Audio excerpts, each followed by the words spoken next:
2021 witnessed widespread protest and social movements all around the world, addressing issues like racial injustice, police brutality, gender equality, and democratic rights. Movements such as Black Lives Matter and Me Too became popular. On January 6, 2021, supporters of then-President Donald Trump stormed the United States Capitol in Washington, D.C. to protest the results of the 2020 presidential elections. The COVID-19 pandemic continued to dominate global affairs. Vaccination campaigns were launched worldwide and multiple vaccines were approved for emergency use. That same year at the Moscow Air Show, the LMS-901 Baikal aircraft was presented to the public by the Ural Civil Aviation Plant UWCA. The Baikal has a high-wing monoplane design and is made from aluminum airframe, making it more compact and about half the weight of the old Soviet Antonov AN-2 it's meant to replace. The initial Baikal prototypes were equipped with GE H-80 engines, but the production version uses a Klimov VK-800 engine. The 10-passenger Baikal can lift 2 tons of payload, twice that of the Antonov AN-2.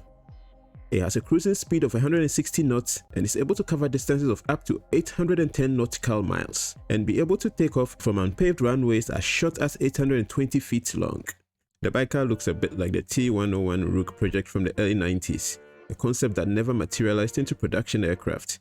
It appears to be a fresh take on an old design with improved performance and reliability. Discussions about finding a replacement for the Antonov AN-2 has been ongoing in Russia since the 1970s. By 2017, the Ukrainian-designed Antonov AN-2 Colt, a single-engine biplane from the 1940s, was still occupying around 90% of Russia's small aviation needs.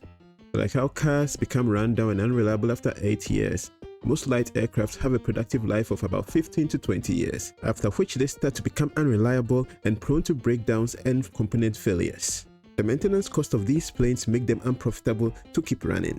Even though production ceased in 1971, hundreds of these planes are still actively used.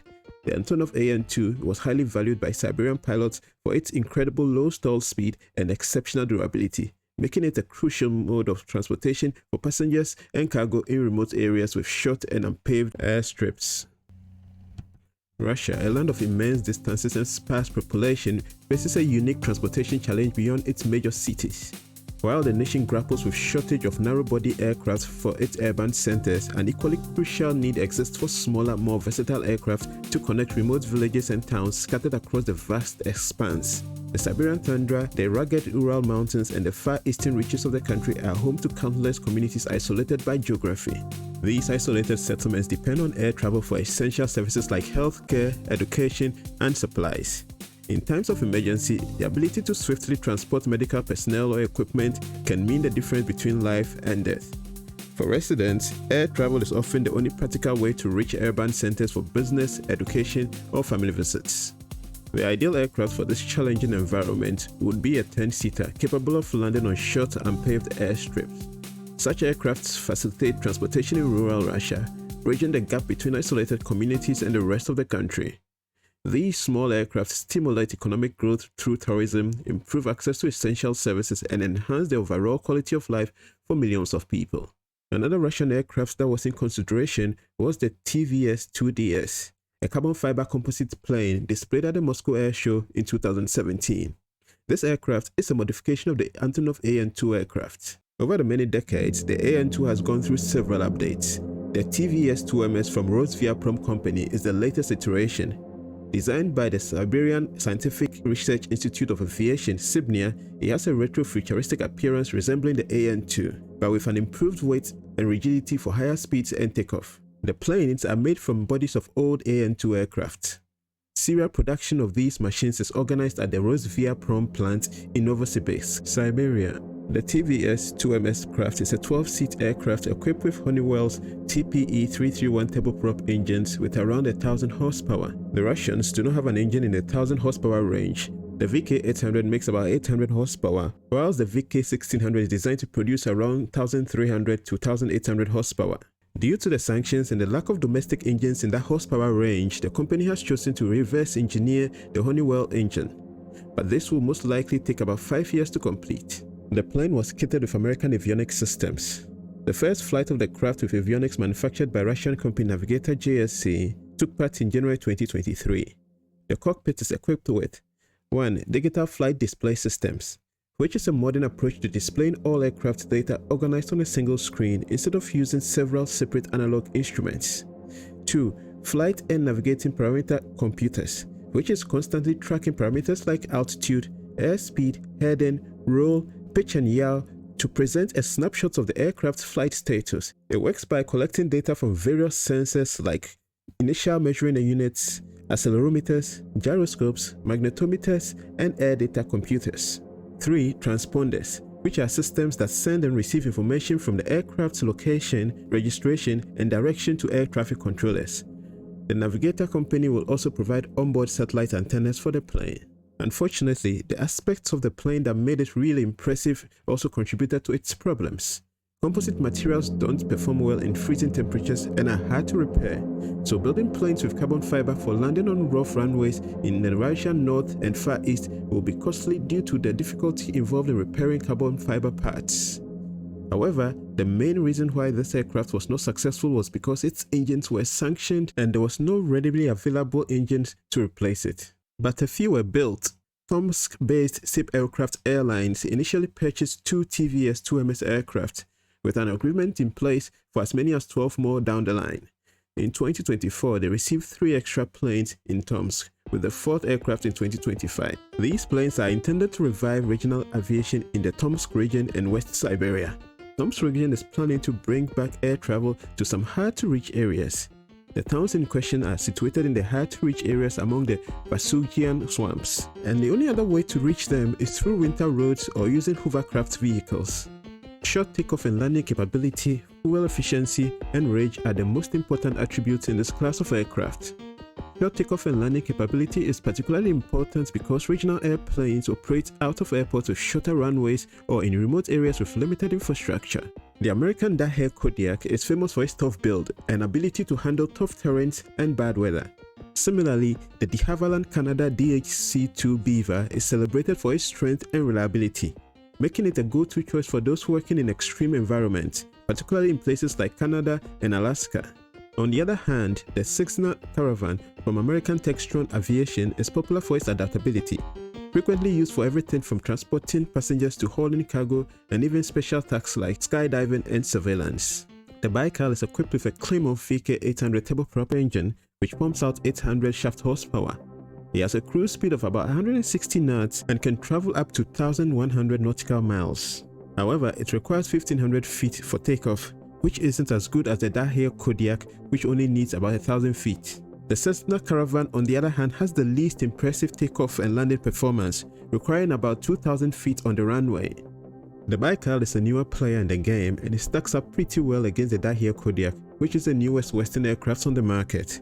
That said, it doesn't quite match the Kodiak when it comes to range, probably because of its smaller fuel tanks and heavier takeoff weight. In terms of speed and range, it outperforms the old Soviet Antonov AN-2.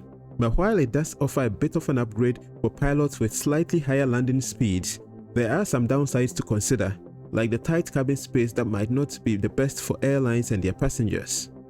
Being a single-engine aircraft means it has to stay within gliding distance of a safe landing area, which complicates route planning a bit. But this plane comes with a nifty safety feature, a high-speed parachute rescue system that activates if the engine fails. The VK800 is a modern turboshaft engine based on the previously developed VK800S by the Russian company Klimov. It was initially designed to power helicopters like the Mi-54, the Ansat, the Ka-226 and other light aircrafts.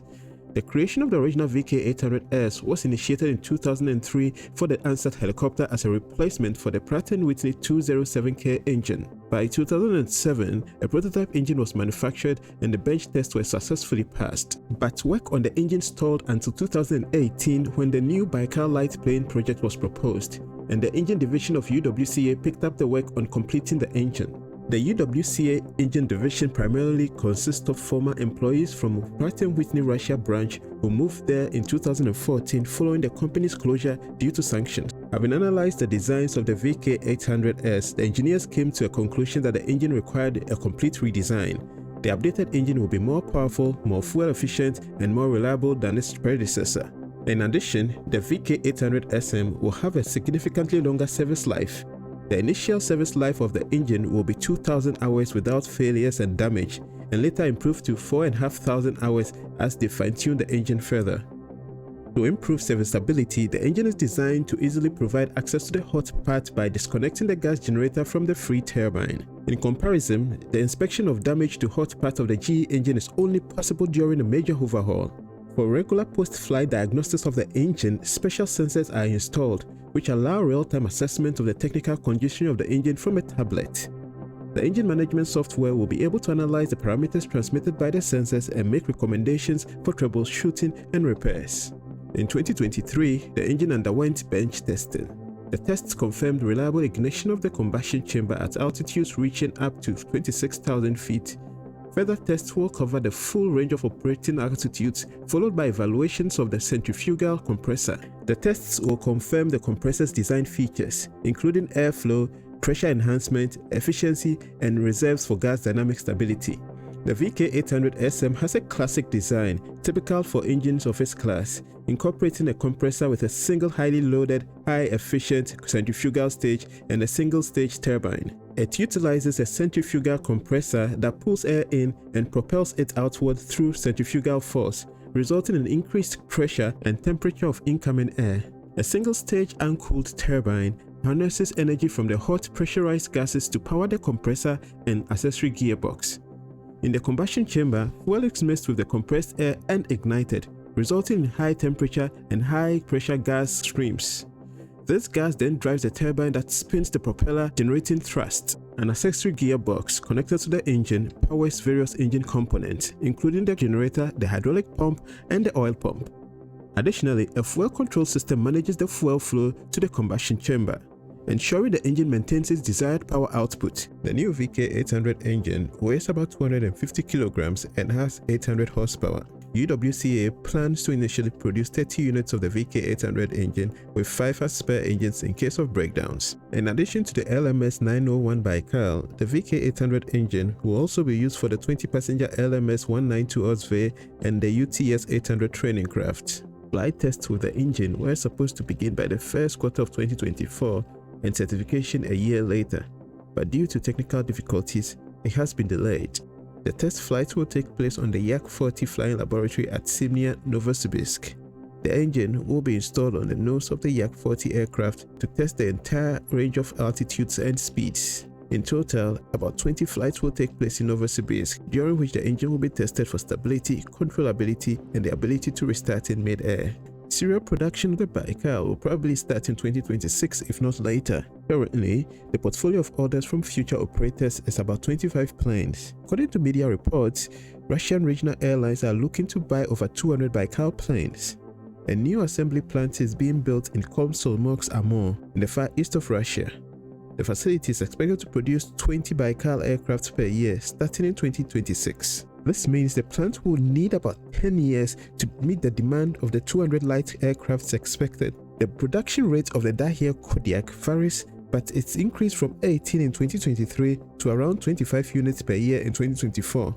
So the 20 Baikal airplanes produced yearly starting from 2026 seems a bit ambitious. These 10-seat aircrafts do not fly at high altitudes or high speeds. They don't need high pressurized cabins. They also have simpler systems for avionics, electricity, hydraulics, and fueling systems than their bigger counterparts. And because they are used for short distance travel, creature comforts like toilets, entertainment systems, and gallery for meals are not needed. But even though these planes are easier to design, the market just isn't that profitable, which means there aren't many players in the game. Most of the competition in this area is outdated and has stopped production. China doesn't have a 19-passenger aircraft and doesn't seem to be interested in creating one, but the Indians do. In 2017, Mahindra Aerospace, an Indian company, revealed plans to introduce a 10-seater aircraft called the Airvan 10, powered by the Rolls-Royce M250 engine. Unfortunately, the Airvan is not a locally developed aircraft but rather an Australian-designed aircraft from Gibbs Aero Company. Another Indian attempt is a 14-passenger turboprop aircraft called the SARAS Mark 1. SARAS is named after an Indian crane for its grace and beauty in flight. This light transport aircraft is designed to carry between 8 to 14 passengers, extendable to 18-passenger variants. SARAS is a twin-turbo aircraft tailored for air taxi and commuter services. It boasts a roomy pressurized cabin that provides a level of comfort comparable to larger regional carriers. This versatile plane can also fulfill multiple roles, including executive transport, light package delivery, remote sensing, aerial research, coast guard operations, border patrol, and air ambulance systems. One of the most distinctive features of the plane is the pusher-type propeller setup, which makes it truly unique. This project, backed by the Indian government, is being developed by India's National Aerospace Laboratories, NAL. The program originated from several studies conducted in the late 1980s. In the mid-80s, the Research Council of India tasked NAL to explore the civil aviation needs of the country. They requested a detailed techno-economic feasibility report for a light transport aircraft, which eventually became known as the SARAS in 1993. In 1990, NAL presented the feasibility report and started seeking an industrial partner for manufacturing.